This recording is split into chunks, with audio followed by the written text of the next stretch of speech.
Since ancient times, the serpent has held a mysterious power over human beings.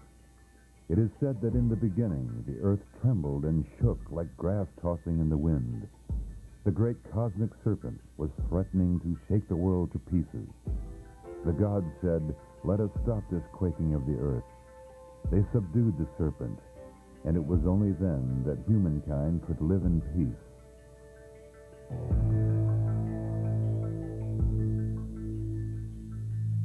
Snakes have always been regarded with awe, for there is something mysterious about them.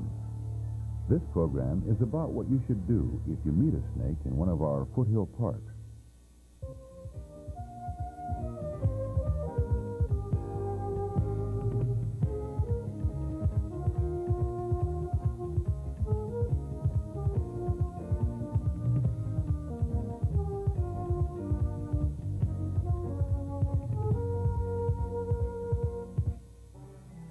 There seems to be something about the appearance and behavior of snakes that leads to legends. Making their shelters in holes in the ground, snakes have been associated with the mysterious happenings of the underworld. Fascination with their power and size has given rise to amazing descriptions of supernatural serpents. There is something fascinating about the movements of these creatures. To see them in their natural habitat is a reward in itself. Have you ever wondered what it would be like to see the world at ground level? This is the world of jumping and crawling things, the world of reptiles and amphibians, and it has its own special magic. Sharing this ground-level world with the snakes are the amphibians. Like snakes, these animals are thought to possess spiritual power. Frogs were seen by Native Americans as bringers of rain. The amphibians, like this Ensatina salamander, and the reptilian snakes have body temperatures which are influenced by their surroundings. Another ground-level creature which evolved before the snake is the lizard. This lizard is called a blue-tailed skink, and like many lizards, a skink can break off its tail if grabbed by a predator. Snakes may have originated as burrowing lizards. In our foothills, it's unlikely you'll meet many snakes because they are secretive animals. But if you do, we have a few tips to make your meeting both safe and rewarding. While lizards have been clocked at 15 miles an hour, many snakes can travel at most only 3 miles an hour. Snakes use their sinuous movements and scales to push themselves along the ground.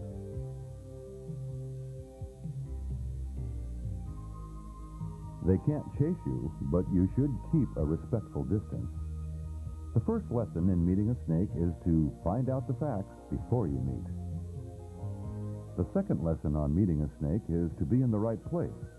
Our foothills provide a good habitat for many snakes. In these hills, there are at least a dozen different species of snakes. This yellow-bellied racer lives in a grassy, wooded place. It raises its head and moves rhythmically, trying to get its surroundings in better focus. The racer shares the hills with snakes such as the common king snake. The king snake's diet includes other snakes, such as racers and even rattlesnakes. Large snakes, like rattlesnakes, eat mice, rats, lizards, and even ground squirrels. In fact, if we didn't have snakes, we'd be threatened by population explosions of these little animals. Rattlesnakes are a very important control on rodent populations. As many as half the ground squirrels born each year are consumed by rattlesnakes.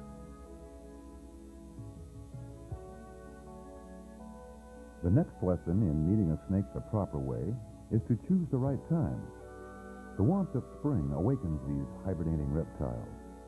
Springtime and early summer are the most active times for snakes.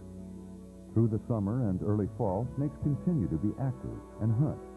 As temperatures drop in the late fall, most snakes seek shelter for the winter. But if you plan things just right, you'll arrive in snake country at the best time. The next lesson, if you want to meet a snake the right way, is to watch your step. With some snakes, especially rattlesnakes, it's best not to meet them unexpectedly. Keep your eyes open. Look at the trail ahead And above all, don't put your feet or hands in places you can't see. If you also keep your ears open, you'll be following our fifth lesson. This is because our most poisonous snake often, but not always, makes its presence known in a very noisy way. If, after seeing or hearing a snake, you decide to stay around, the next lesson is to determine what sort of snake you've met. Rattles on the tail indicate a rattlesnake, the kind of reptile you want to keep some distance from. A sharp, pointed tail, on the other hand, indicates a non-poisonous species. Look at the head, too. Gopher snakes, which are often confused with rattlesnakes, generally have narrow, rounded heads and glossy skin, while rattlesnakes have flattened, triangular heads and dull skin. But gopher snakes are good at imitating rattlesnakes, so if you're still not sure, give the snake a lot of room. The next lesson is one of simple respect. Please don't disturb the snake or its habitat. Above all, don't touch a snake, whether it's alive or dead. Be sure to view your new friend from a safe distance. You can be sure that the snake is viewing you.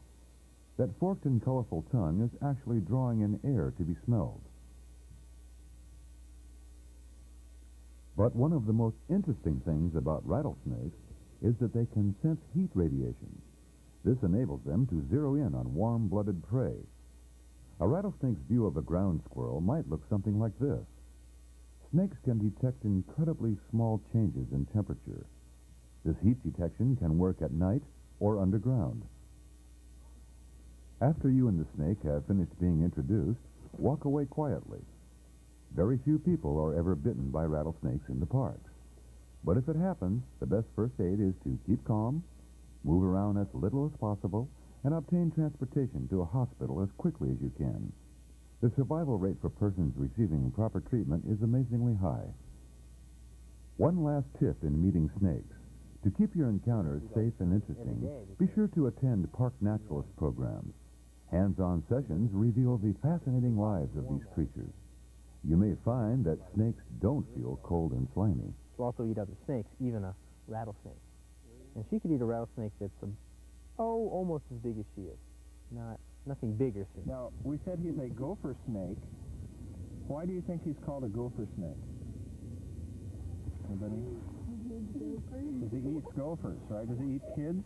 No.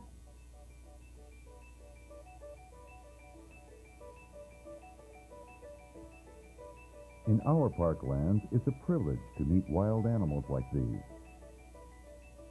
Although they're protected by laws, they aren't safe from the changes taking place around them today. As we continue to move in on their wild world and take their homes, their chances for survival are reduced.